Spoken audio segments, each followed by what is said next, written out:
प्यारे विद्यार्थियों, enjoy commerce channel में आपका स्वागत है, अभिनंदन है। Today will discuss about effect of transactions on accounting equation.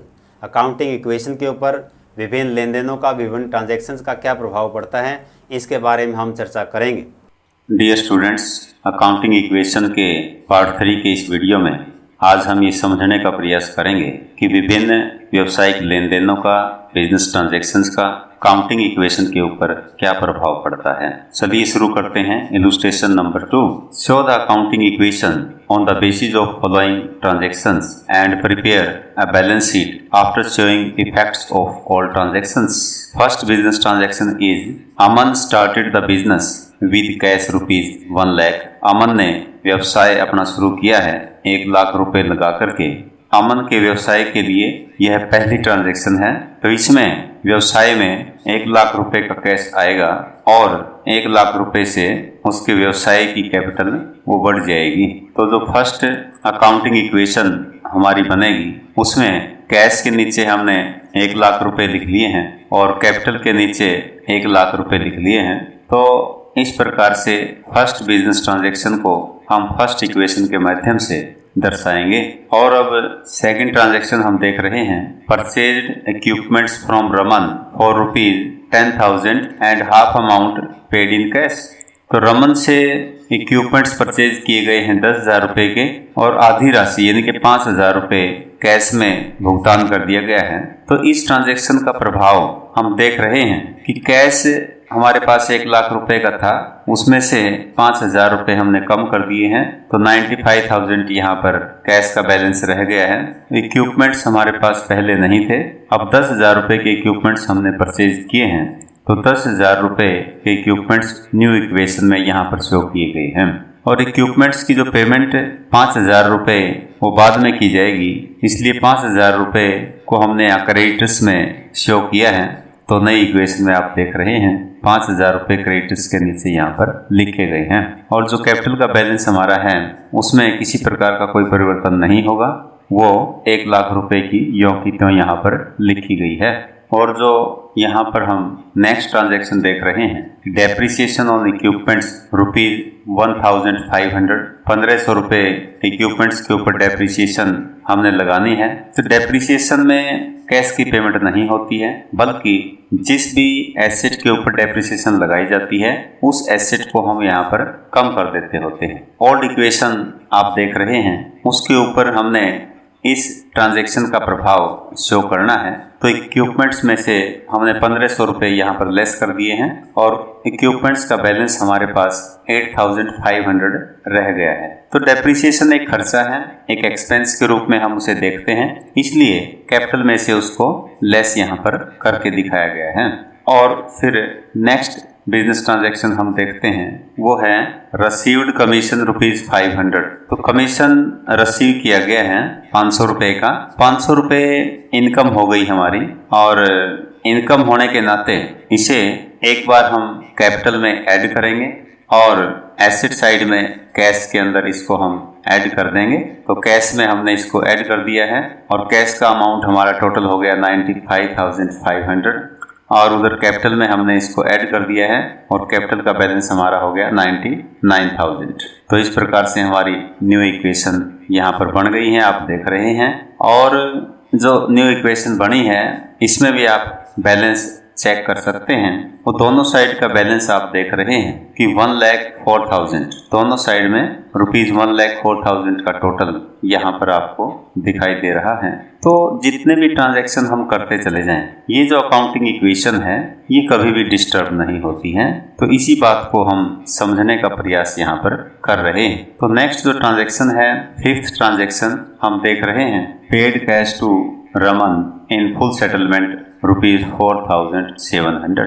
देखिए, रमन को हमने 5,000 रुपए देने थे और अब 4,700 रुपए दे करके उसके हिसाब किताब का निपटान हमने कर दिया है। तो ऐसी स्थिति में हमें 300 रुपए का डिस्काउंट रिसीव हो रहा है और 4,700 रुपये हमारे कैश में से कम होंगे। और उधर जो क्रेडिटर्स हैं, क्रेडिटर्स हमारे 5,000 रुपये के कम हो जाएंगे। तो इस प्रकार से ट्रांजैक्शन का प्रभाव ओल्ड इक्वेशन पर यहाँ पर दर्शाया गया है। आप देख रहे हैं कि कैश में से 4,700 रुपये कम कर दिए हैं, तो कैश का बैलेंस यहाँ पर रह गया है 90,800 रुपये।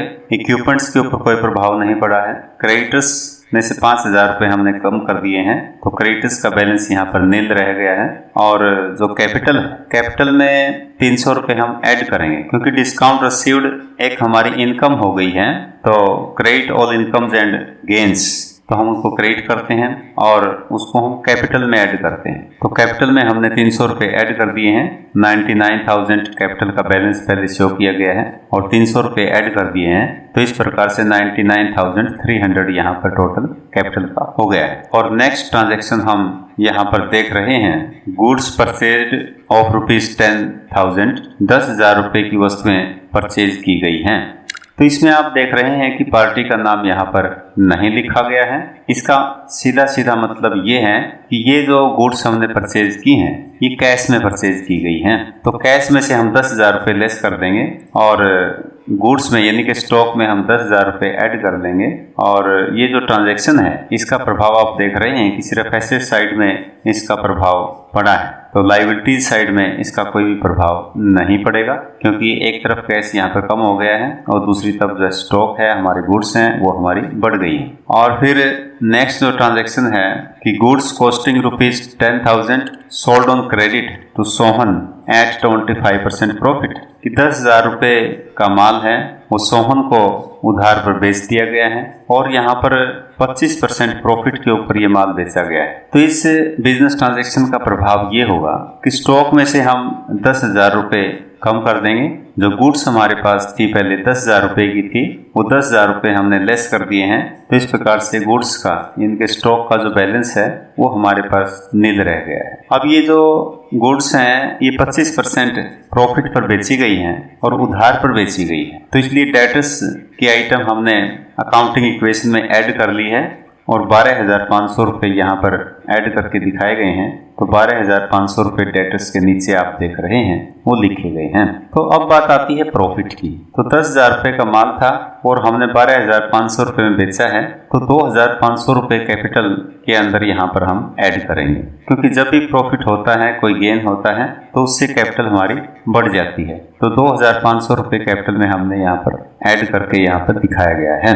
तो ये थी हमारी 7th ट्रांजैक्शन। और 8th ट्रांजैक्शन आप देख रहे हैं कि paid ₹400 for rent in advance to Mohammed. तो मोहम्मद को 400 रुपये रेंट के पे किए गए हैं और ये एडवांस में पे किए गए हैं। तो इस तरह की बिजनेस ट्रांजैक्शन में आपने ये देखना है कि कौन से दो खाते यहाँ पर प्रभावित होते हैं। तो 400 रुपये का भुगतान किया गया है, एक तो कैश अकाउंट इसमें प्रभावित होगा, और जो दूसरा खाता है, मोहम्मद को 400 रुपये का भुगतान किया गया है रेंट इन एडवांस के लिए, तो मोहम्मद का खाता यहाँ पर प्रभावित नहीं होगा। ये हमने विशेष तौर से ध्यान रखना है। तो यहाँ पर रेंट इन एडवांस यानी कि प्रीपेड रेंट, तो प्रीपेड रेंट का खाता प्रभावित होगा।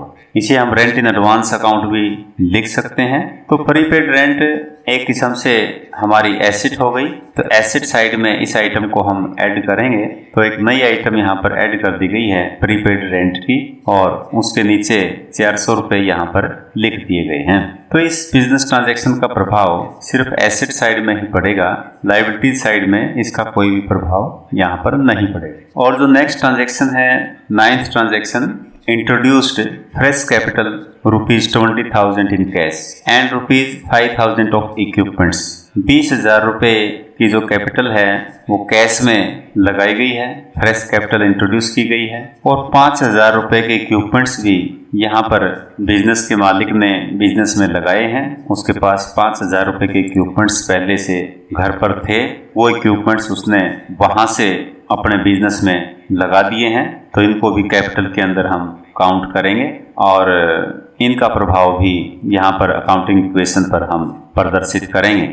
तो 20,000 रुपये कैश में लगाए हैं और 5,000 रुपये के इक्विपमेंट्स लगाए हैं, तो टोटल 25,000 रुपये कैपिटल उसने नई इंट्रोड्यूस कर दी है। तो 25,000 रुपये हम कैपिटल में यहाँ पर ऐड करेंगे। 25,000 रुपये कैपिटल में ऐड कर दिए गए हैं। 20,000 रुपये इधर एसेट साइड में हम देख रहे हैं कि वो कैश में ऐड कर दिए गए हैं और 5,000 रुपये इक्विपमेंट्स में वो ऐड कर दिए गए। तो ये न्यू इक्वेशन हमारी बनकर तैयार हो गई।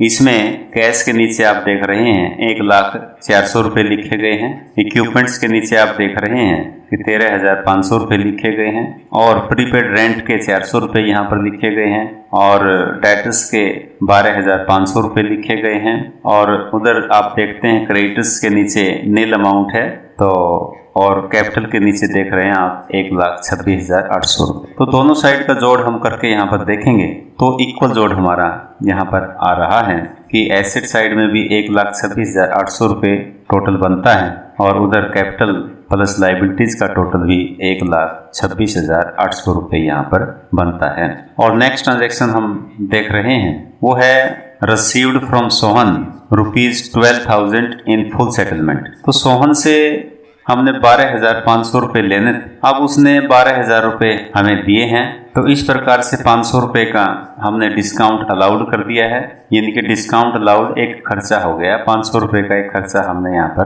कर दिया है। तो 12,000 रुपये कैश में हम जोड़ देंगे, डेटर्स में से 12,500 रुपये हम लेस कर देंगे और 500 रुपये हम कैपिटल में से लेस करके यहाँ पर डिस्काउंट अलाउड के यहाँ पर शो करेंगे। तो ये था 9th बिजनेस ट्रांजैक्शन का प्रभाव। और नेक्स्ट हम देखते हैं 10th बिजनेस ट्रांजैक्शन है कि paid salary in cash ₹1,000 and outstanding salary is ₹200, यानी कि 1,000 रुपये सैलरी के नकद भुगतान किए गए हैं और 200 रुपये की सैलरी है वो आउटस्टैंड करती है, वो अदत है। तो इस प्रकार से टोटल आप देख रहे हैं टोटल खर्च जो है यहाँ पर हमारा 1,200 रुपये का बनता है। तो एक्सपेंस हो गया 1,200 रुपये और इस 1,200 रुपये से हमारी जो कैपिटल है वो कैपिटल हमारी रिड्यूस हो जाएगी, कम हो जाएगी। तो 1,200 रुपये हमने कैपिटल में से यहाँ पर लेस कर दिए हैं और 200 रुपये हमने अभी देने हैं तो एक लायबिलिटी के तौर पर इसको हम यहाँ पर शो करेंगे। इसलिए लायबिलिटी साइड में आप देख रहे हैं कि 200 रुपये हमने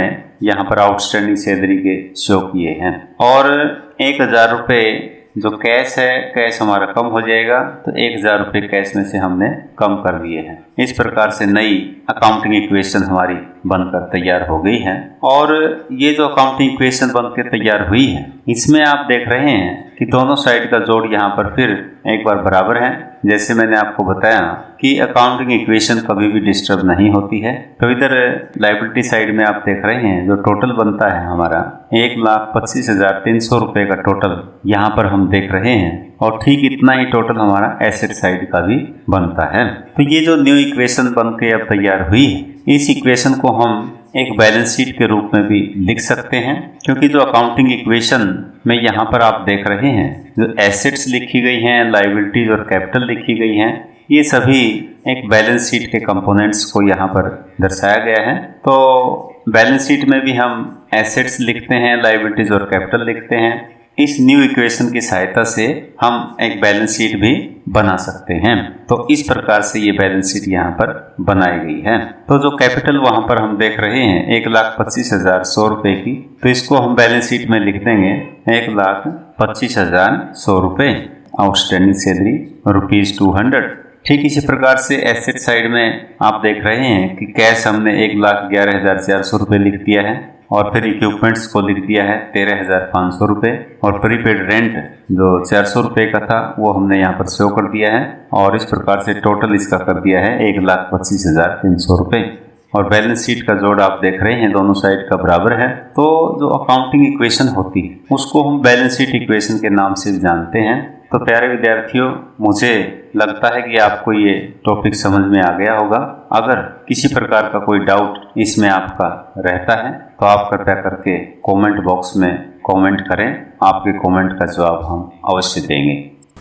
प्यारे विद्यार्थियों, इस आशा और उम्मीद के साथ कि आपने अपने आसपास सकारात्मकता का माहौल बनाया हुआ है और आज का ये टॉपिक आपको जो है पसंद आया है, इसे लाइक करें, शेयर करें, सब्सक्राइब करें और अपने मित्र दोस्तों में चर्चा अवश्य करें ताकि सभी को इसका लाभ मिल सके। धन्यवाद। जय Hind. Have a nice day.